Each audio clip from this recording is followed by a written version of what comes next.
कह रहे हैं तीसरा पैराग्राफ हिमालय का है। उसमें कावित्री बता रही है, करे टूटी है तेरी कब समाधि, झंझा लौटे सतहार हार, यह चला वह चला दिंगों से किंतु नीर, सुनकर जलते कड़ की पुकार, सुख से विरक्त दुख में समान।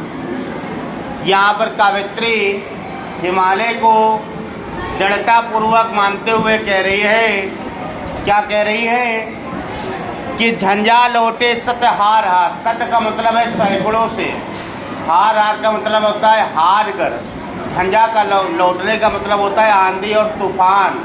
यानी सैकड़ों आंधी और तूफान जो है आपसे टकरा रहे हैं और हार मानकर वापस आ रहे हैं, लेकिन आप एक योगी के समान, जिस प्रकार से एक योगी समाधि में बैठ जाता है फिर समाधि से बाहर नहीं आता है बाहरी शक्ति के प्रभाव से, ठीक है, उसकी जब इच्छा होती तब वो अपनी समाधि से बाहर आता है, कोई दूसरी शक्ति उसको बाहर नहीं लाती है।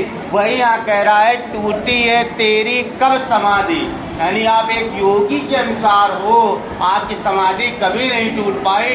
सैकड़ों आंधी तूफान आए और आपसे टकराए, उनसे आपकी समाधि को तोड़ दें, लेकिन आप एकटक होकर के वहाँ पर स्थायी रूप से डटे रहे, समाधि से बाहर नहीं आए।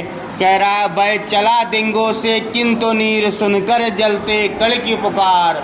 आपके शरीर पर धूल के जो छोटे छोटे कण हैं, ठीक है, धूप में उनको क्या हो जलन महसूस हुई, धूप में उनको जलन महसूस हुई। उन कणों को, छोटे छोटे कणों के जलन को देख करके आपका हृदय इतना कोमल है कि उनके जलन को देख करके आंखों से नीर बह चला, यानी जो बर्फ है वो क्या हुआ, पिघल गई, तो वही नीर रूप से बह चला और उन जलते हुए कणों पर आपने उस नीर के द्वारा उनको शांति प्रदान की।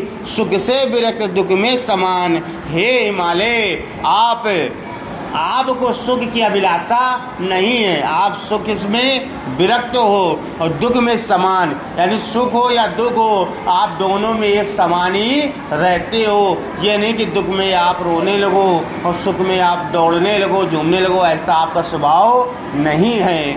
यहाँ पर ये कावित्री बता रही है।